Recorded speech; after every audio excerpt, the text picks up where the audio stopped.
Olá, queridos, graça e paz, que Deus abençoe grandemente a vida de cada um de vocês em nome do Senhor Jesus. Eu sou o pastor Tiago e estou aqui trazendo mais uma aula do nosso curso de teologia do Instituto Caminhando com Propósito. Essa é a matéria de Cristologia, a doutrina de Cristo, o estudo sobre Cristo. E essa é a nossa aula de número 2. A nossa aula de número 2 nós vamos abordar aqui a partir do capítulo de número 3, a deidade de Cristo. Os capítulos 1 e 2, que foram a pré-encarnação de Cristo, e os nomes de Cristo, nós vimos na nossa aula de número 1. Vamos começar? Antes de começar, nós vamos orar ao Senhor, como sempre fazemos no início das nossas aulas, e em seguida vamos começar com o conteúdo da aula de número 2. Amém? Se você puder, feche seus olhos aí onde você estiver. Senhor, em nome de Jesus, meu Deus, nós te damos graça, Senhor, por mais uma aula, por mais um dia que o Senhor nos permite estar diante de Ti para aprender mais do Senhor. Mais um dia que o Senhor nos permite estar aqui, Senhor, para ouvir essa aula e aprender um pouquinho mais acerca do nosso Senhor e Salvador Jesus Cristo. Nós te pedimos que o Senhor venha nos iluminar através do Teu Espírito Santo e que nós possamos, Senhor, ter a compreensão perfeita daquilo que o Senhor quer nos ensinar no dia de hoje. Em nome do Senhor Jesus. Amém. E graças a Deus. Bom, capítulo de número 3, essa é a nossa aula 2 de Cristologia. Nós vamos falar sobre a deidade de Cristo, o fato de Cristo ser Deus. Bom, considerando que entre nós não há dúvidas sobre a deidade do Pai ou do Espírito, achamos que é razoável supor que também não deveria haver dúvidas sobre a deidade do Filho. Se ele não tivesse encarnado em forma humana, ainda assim ele seria Deus. Porém, ele encarnou em forma humana para cumprir o plano de Deus e para nos gerar a vida eterna e a salvação através do seu sacrifício, que nos abriu as portas da graça. A deidade do Filho está confirmada pela Bíblia, tão certa e explicitamente em cada particular, quanto a deidade do Pai e do Espírito. Por outro lado, a humanidade do Salvador também foi dogmaticamente declarada. Para aqueles que, em sua mente, mantêm essas duas naturezas de Cristo separadas quanto à substância e à manifestação, a perplexidade sobre a divindade de Cristo é menor. A dificuldade aparece para aqueles que, achando que podem mesclar essas naturezas, tentam seguir o conceito comum pelo qual a sua deidade é diminuída e a sua humanidade é exaltada, a ponto de chegar a uma possível equivalência. Para tais pessoas, o resultado do erro é duplo. A deidade do Senhor fica submersa em dúvidas e a humanidade do Senhor fica privada de toda a sua naturalidade. Meus irmãos, o que a gente quer dizer com isso daqui? Que Jesus ele possuía tanto a sua natureza divina, porque ele sendo Deus, a Bíblia diz que ele não usurpou ser igual a Deus, ou seja, ele não utilizou ali certos atributos que faziam parte da sua essência. Porque, ao mesmo tempo, ele era 100% homem. Porém, nós precisamos ter a clareza e separar na nossa cabeça essas duas naturezas. Porque a natureza divina de Cristo, ela é muito superior à natureza humana. Assim como a natureza de Deus, ela é muito superior à nossa natureza. Por isso, nós precisamos ter essa clareza na nossa mente, para que nós não venhamos a cometer o erro de misturar essas duas naturezas. e acabando diminuindo a natureza divina, achando que Jesus era um homem com superpoderes, e superestimando a natureza humana, tirando ou privando ela da sua naturalidade. Porque Jesus, como Deus, ele perdoou pecados. Jesus, como Deus, ele salvou pessoas. Jesus, como Deus, ele fez milagres e coisas maravilhosas. Mas Jesus, como homem, ele demonstrou toda a naturalidade do ser humano. Jesus dormia, Jesus comia, Jesus se cansava, Jesus bebia, Jesus ia ao banheiro, Jesus ele chorou, Jesus sentia dor, Jesus sentia tudo aquilo que nós sentimos, porque ele era um ser humano. Porém, ele não era um ser humano qualquer. Ele tinha na sua natureza, além da sua natureza humana, ele também é Deus. E ele era Deus, mesmo quando estava na Terra. Outro dia desse eu ouvi um pastor dizer que quando Jesus estava na Terra, ele abriu mão da sua natureza divina. E eu disse, não, querido, ele não pode abrir mão de quem ele é. E ele é Deus. E aí ele disse para mim, mas a Bíblia diz que ele não usurpou ser Deus. Eu disse, não. A Bíblia diz que ele não usurpou ser igual a Deus. Ou seja, ele abriu mão de alguns fatores, de algumas situações. Ele não usurpou ser igual a Deus no sentido de se esvaziar para poder viver num corpo humano, com todas as limitações de um corpo humano, poder viver entre nós, sentir aquilo que nós sentimos, viver como nós vivemos. Porém, a natureza divina dele, ela esteve com ele durante todo o tempo, porque ele é Deus e esse fato não pode ser modificado. O fato é que ele é Deus e ele sempre foi, desde a eternidade até o momento em que ele nasceu. Ele já nasceu sendo Deus e ele cresceu sendo Deus e ele começou o seu ministério sendo Deus e viveu os 3 anos e meio de ministério sendo Deus, morreu sendo Deus, ressuscitou sendo Deus, porque é impossível mudar a natureza de quem Jesus é. A segunda pessoa sempre foi uma manifestação da deidade, nunca de maneira mais completa do que a encarnação. Ali foi o momento auge da ação de Jesus enquanto segunda pessoa da Trindade. Tão vital é essa verdade que ele diria, quem vê a mim, vê o Pai. Por quê? Porque ele e o Pai são Deus. Então quem via ele, via o Pai. Tudo me foi entregue pelo meu Pai. Ninguém conhece o Filho senão o Pai. E ninguém conhece o Pai senão o Filho. E aquele a quem o Filho o quiser revelar.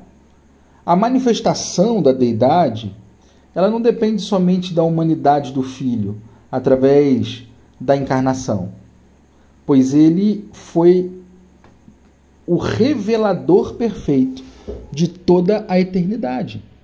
Foi Cristo quem nos apresentou a eternidade.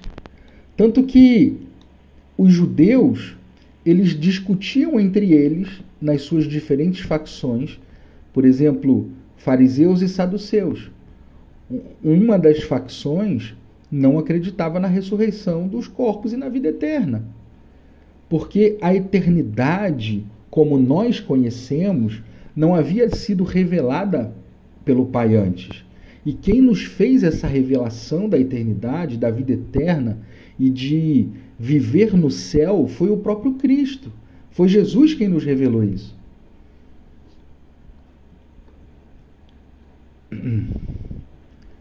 Jesus, ele possui todos os atributos que pertencem a Deus. Na última matéria, que foi Doutrina de Deus, nós estudamos bastante sobre os atributos. E não há nenhum atributo de Deus que não seja declarado estar em Cristo e na medida plena da sua infinidade. Por quê? Porque Cristo é Deus. E sendo Deus, todos os atributos de Deus pertencem a Ele. Por exemplo, a eternidade. Nós não vamos aqui aprofundar o aspecto dos atributos, porque nós falamos bastante disso na última matéria. Mas Jesus, ele partilha com o Pai do atributo da eternidade. João 1 diz: no princípio era o Verbo, e o Verbo era Deus, e o Verbo estava com Deus. Antes do mundo existir, Jesus já era. Jesus já estava. A imutabilidade. Jesus não muda. Ele é imutável, assim como o Pai. A onipotência. Jesus é o dono de todo o poder. Ele é o Deus Todo-Poderoso. Onisciência. Jesus, ele sabe de absolutamente tudo. Para ele, passado, presente e futuro são questão de lembrança, porque ele já sabe. Ele é onisciente, assim como o Pai. A onipresença. Nenhum atributo é mais distinto nos reinos daquilo que é peculiar à divindade do que a onipresença. E nenhum mais estranho à criatura, pois de Cristo se disse que ele a tudo enche em todas as coisas. Olha que coisa linda. Efésios 1, 23. Jesus enche tudo em todas as coisas, ou seja, ele é onipresente. O apóstolo Paulo fala isso sobre ele, né? Todos os atributos de Deus são compartilhados por Jesus, porque ele é Deus. Todos os atributos que pertencem ao Pai pertencem ao Filho e também ao Espírito Santo, como nós vamos ver na próxima matéria. Não sei se é exatamente a próxima, mas nós vamos ver em pneumatologia, que o Espírito Santo também é Deus e também compartilha de todos os atributos do Pai e do Filho. As prerrogativas da divindade, ou seja, as características referentes a Deus, elas são atribuídas a Jesus. Por exemplo, ele é o Criador de todas as coisas. João diz que todas as coisas foram feitas por intermédio dele. O Logos, a palavra, é ele, é Jesus.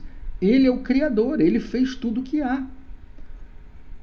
Ele é o preservador, ou seja, o conservador, o mantenedor de todas as coisas. Hebreus 1,3 diz: o Senhor da glória, o Salvador do mundo, ou seja, Jesus, mantém todas as coisas pela palavra do seu poder. Aleluia! Aquele pelo qual todas as coisas são sustentadas. Colossenses 1,7. Jesus, ele é o preservador e o mantenedor, o conservador de tudo que há. Ele perdoa o pecado. É interessante que nós vemos Jesus ainda no corpo terreno, ainda enquanto ele vivia aqui na terra, mesmo possuindo uma natureza humana, ele já perdoava pecado. E isso mostra que ao mesmo tempo que ele era humano, ele era Deus. Vocês se lembram daquela ocasião em que Jesus fala: para que todos saibam que o Filho do Homem tem sobre a terra autoridade para perdoar pecado, eu digo a você, levanta, toma a tua cama e anda. Vocês se lembram disso? Se eu não me engano, está em Lucas 5, 24, 25, por ali. Assim também foi revelado que Cristo perdoa pecados dos crentes. O apóstolo escreve assim: perdoai-vos mutuamente, caso alguém tenha motivo de queixa contra outrem, assim como o Senhor. Gente, quando vocês verem no Antigo Testamento a palavra Senhor, está falando do Pai. Quando vocês verem no Novo Testamento a palavra Senhor, está falando do Filho, de Jesus. E Paulo diz: perdoai-vos mutuamente, caso alguém tenha motivo de queixa contra outro. Assim como o Senhor, ou seja, Jesus, vos perdoou, assim também vós perdoai-vos. Gente, Jesus ressuscitará os mortos.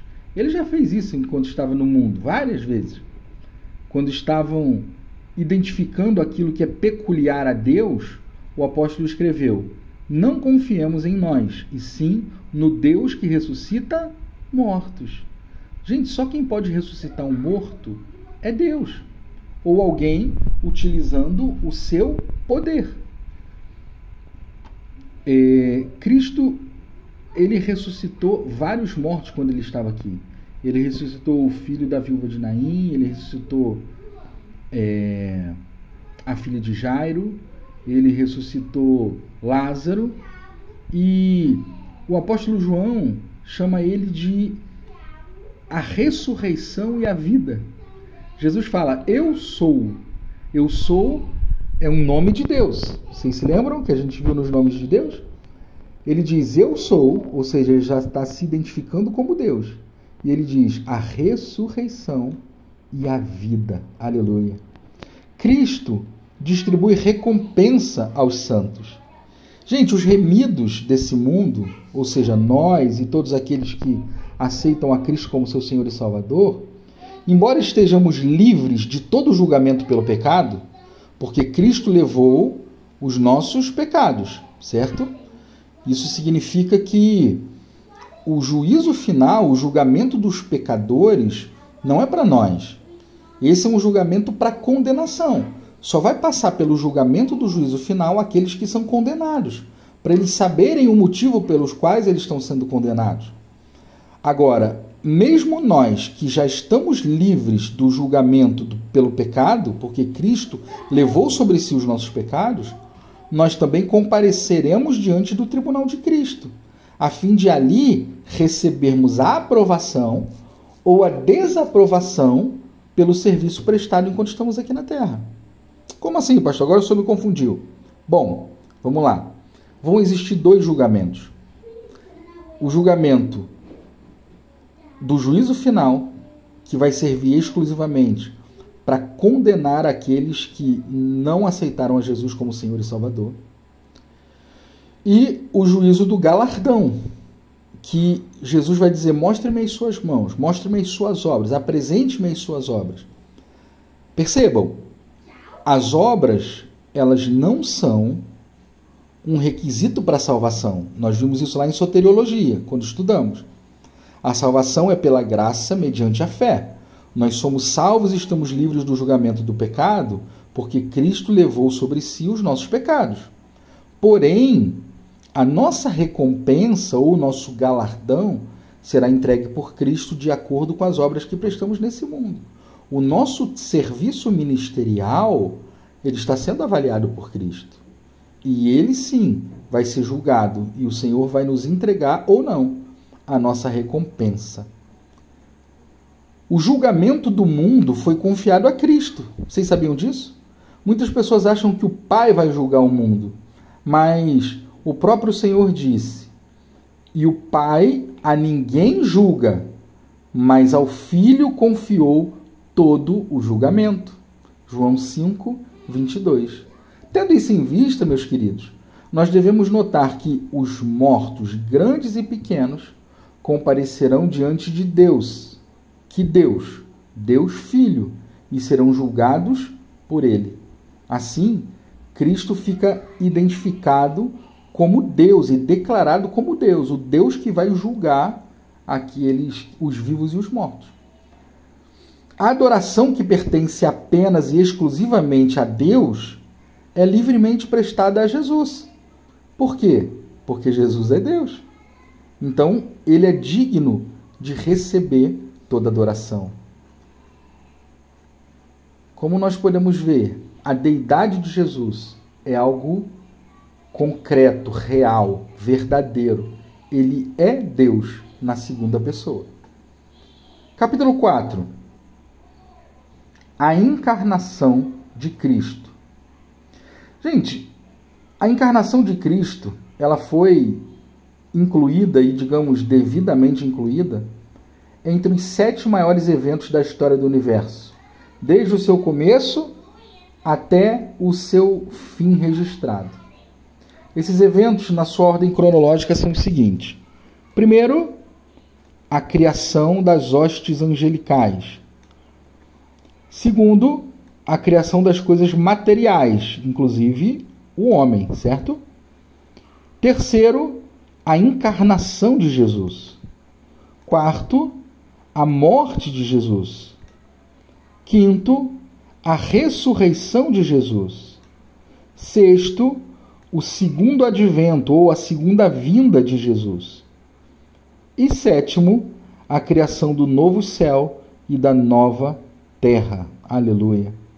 Esses magníficos acontecimentos, eles não foram apenas os maiores empreendimentos divinos, cada um deles separadamente só, mas sucessivamente eles indicaram o começo de um avanço novo e o imenso no grandioso programa de realizações de Deus.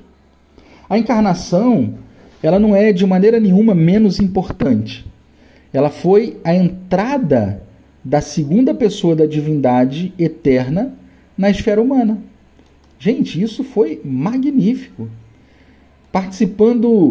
Jesus participou de todos os elementos humanos. Ele estava em corpo, alma e espírito.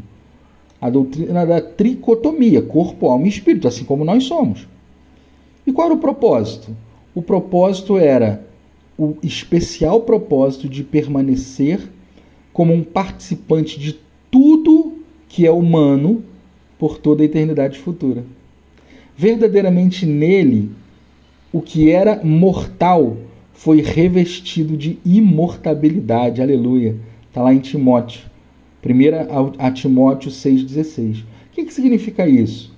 Que Jesus, antes de encarnar, ele era Deus apenas em espírito, ele não possuía um corpo. Mas quando ele encarnou, ele passou a ter um corpo. E depois que ele ressuscita, ele não sobe aos céus só em espírito. Ele sobe aos céus em corpo. E aquele corpo que era mortal, agora é glorificado com a mais alta glória conhecida até o infinito. Isso está lá em Efésios 1, 20 e 21. Também vemos em Filipenses 2, de 9 a 11. Ou seja, Jesus está no céu hoje, mas ele está em corpo, ele possui um corpo glorificado, um corpo incorruptível, um corpo revestido de imortalidade e glorificado com a mais alta glória conhecida até o infinito. Aleluia!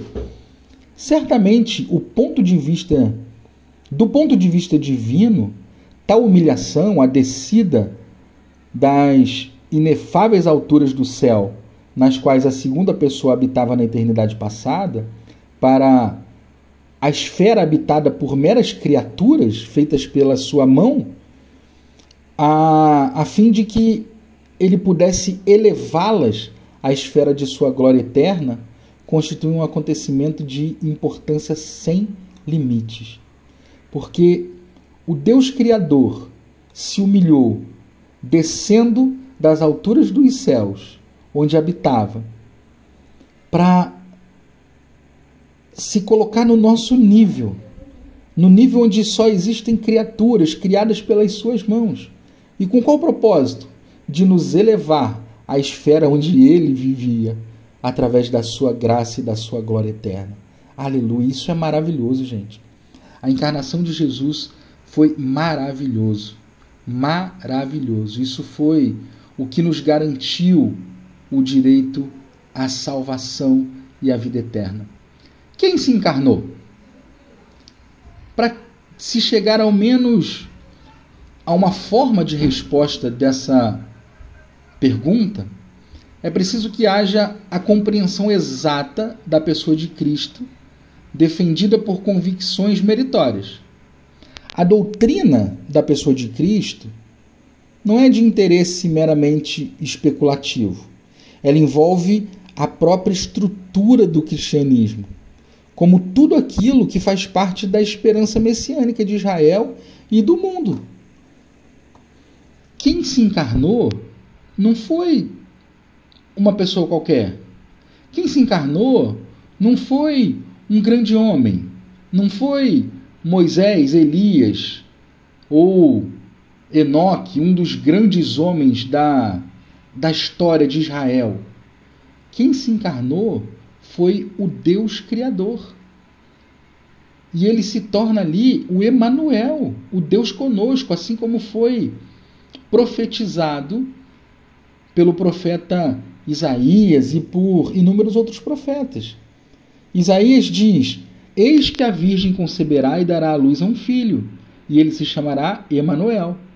Essa dupla predição é explícita, gente, em afirmar que alguém nascerá de uma mulher, o que, sob nenhuma circunstância, implicaria quanto à origem mais do que humano. Mas esse alguém nascido, ele não é só um humano. Ele é o Emanuel. Ele é o Deus conosco. Ele se tornou um de nós. Isso é maravilhoso. Isaías 9:7, porque um menino nos nasceu, um filho se nos deu, e o governo ou o principado está sobre os seus ombros, e o seu nome será Maravilhoso, Conselheiro, Deus Forte, Pai da Eternidade e Príncipe da Paz. Aleluia! Louvado seja o nome do Senhor. Miqueias, ele diz: e tu, Belém Efrata, pequena demais para figurar como grupo de milhares de Judá, de ti sairá o que há de reinar em Israel, e cujas origens são desde os tempos antigos, desde os dias da eternidade. Novamente, alguém virá a um local geográfico na terra, ou seja, esse alguém encarnou em Belém, que é a identificação humana de Jesus.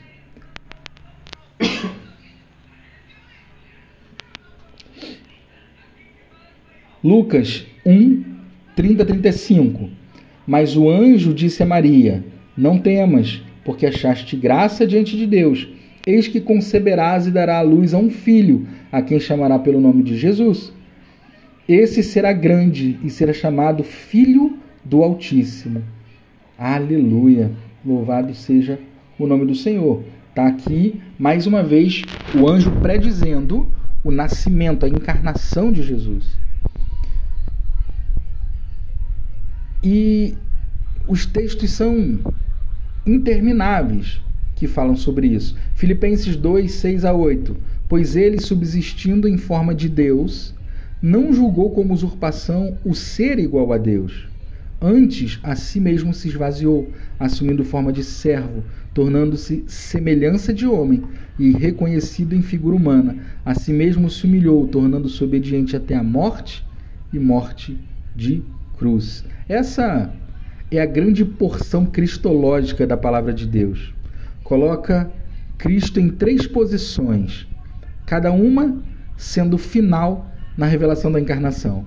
Primeiro, ele está na forma de Deus. Ele é igual a Deus. E terceiro, ele apareceu na terra em semelhança de homens. Aleluia! Louvado seja o nome do Senhor.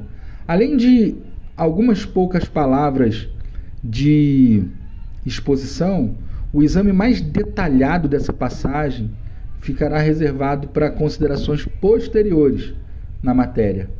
Nós vamos falar ainda um pouquinho sobre isso.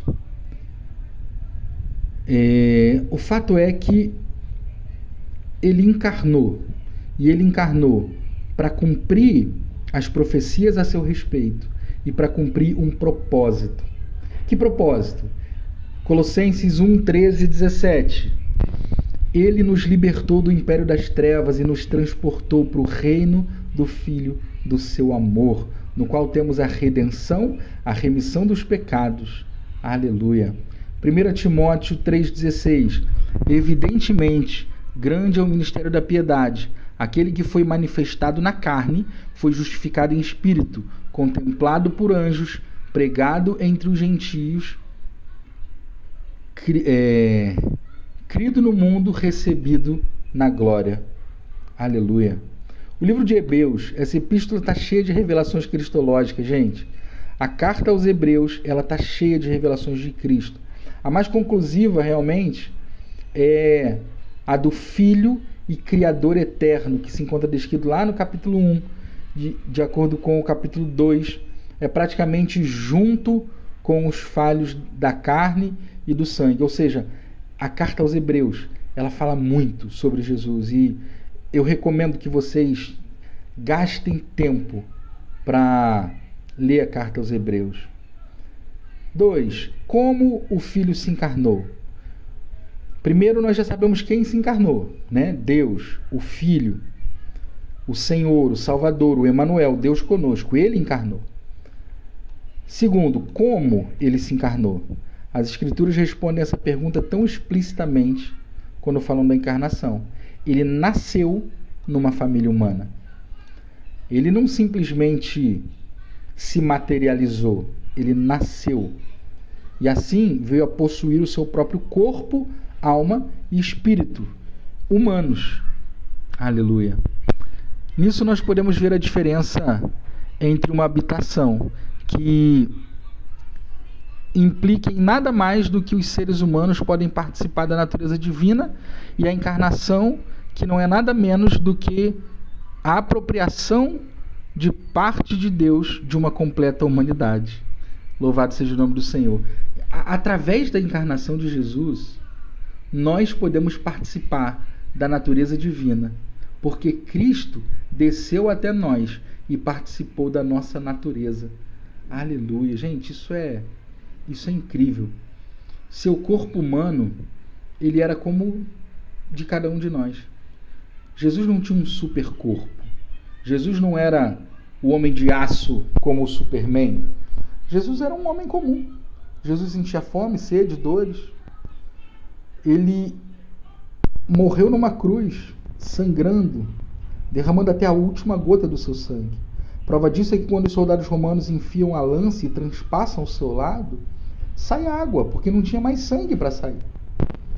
E através disso, ele nos salvou e alcançou para nós a salvação. Como ele encarnou? A doutrina do nascimento virginal, ela é a única doutrina aceita pelo cristianismo. Porque no momento em que ele nasce de Maria, por obra do Espírito Santo, sem que Maria tenha tido contato com o homem, isso fica claro que é um evento sobrenatural e divino. Se Maria já tivesse tido relação com José, o nascimento de Jesus ficaria sob suspeita. Ele poderia talvez vir a ser filho de José, mas não. Ele veio ao mundo por obra e graça de Deus, por obra do Espírito Santo. E através de uma jovem mulher virgem, que nenhum homem havia tocado, para que seja claro que essa encarnação, ela foi sobrenatural. Aleluia. E com que propósito ele encarnou? Primeiro, para manifestar Deus aos homens. O Cristo encarnado, ele é a resposta divina para a pergunta: como é Deus? O Deus homem expressa em ideias e realidades humanas tudo aquilo que pode ser trazido do infinito. Cristo é Deus. Portanto, não houve nenhuma ficção quando aquilo que é tão diferente do homem, decaído. Jesus é Deus. E ele se materializou, aliás, ele encarnou, ele não se materializou, né? Ele encarnou para nos apresentar, para nos manifestar Deus, para ser o Emanuel, para ser Deus conosco. Aleluia. Isso é maravilhoso, gente. Segundo, para poder manifestar o homem a Deus. Ele se rebaixou ao nível da humanidade para poder elevar o homem ao nível de Deus. Se não fosse isso, se não fosse a encarnação de Jesus, nós não poderíamos subir ao nível de Deus, nós não poderíamos habitar com Deus na eternidade. Aleluia. Terceiro, para ser o sumo sacerdote fiel e misericordioso. Ele é o único mediador e o único que liga o homem a Deus. Então ele é o nosso sumo sacerdote. É por isso que hoje os pastores, eles não são mais sacerdotes. Embora alguns se acham ou se julgam sacerdotes, biblicamente o pastor não é sacerdote. Porque o papel do sacerdote é ligar o homem a Deus, e Cristo fez isso. Ele é o sumo sacerdote. E nós apenas compartilhamos do seu sacerdócio real, mas o sacerdote é ele. 4. Ele se manifestou e encarnou para destruir as obras do diabo, como dizem as Escrituras. Para isso se manifestou o Filho de Deus, para desfazer as obras do maligno. 5. Para ser o cabeça da nova criação. Assim como Adão foi o cabeça da criação e pecou, Cristo é o cabeça da nova criação, do novo céu, da nova terra, e esses sim serão perfeitos, sem pecado. 6. Para se sentar no trono de Davi. Deus prometeu a Davi que um descendente dele se sentaria no trono e reinaria para sempre. Aleluia. E Jesus ele encarna para ocupar o trono e para cumprir a promessa que Deus fez a Davi. 7. Para ser um parente remidor. Eu já falei com vocês acerca da doutrina da redenção. Redenção é o pagamento de uma dívida. O parente remidor, ele podia pagar o débito do seu parente e assim aquele parente deixaria de ser escravo de quem ele era escravo naquele momento, ele, seus bens, sua família, e se tornariam imediatamente escravos do parente remidor, daquele que praticou redenção para com ele. Nós tínhamos uma dívida impagável. Jesus então paga a nossa dívida. Nós deixamos de ser escravos de Satanás e passamos a ser escravos de Cristo. O apóstolo Paulo diz em Romanos: porque o escrito de dívida que havia contra nós foi juntamente com ele pregado na cruz do Calvário. Ele cancelou a nossa dívida e nós não somos mais escravos de Satanás, mas servos do nosso Senhor. Aleluia. Por fim, ficou demonstrado que a encarnação é de importância extraordinária. Seja qual for a importância da doutrina da deidade de Cristo ou da doutrina de sua humanidade, a doutrina da encarnação, ela inclui ambas. E isso é muito importante. Jesus encarnou para mudar a história da humanidade, para trazer Deus ao nível dos homens e para levar os homens ao nível de Deus. Que Deus abençoe grandemente a sua vida e até a próxima aula, em nome do Senhor Jesus.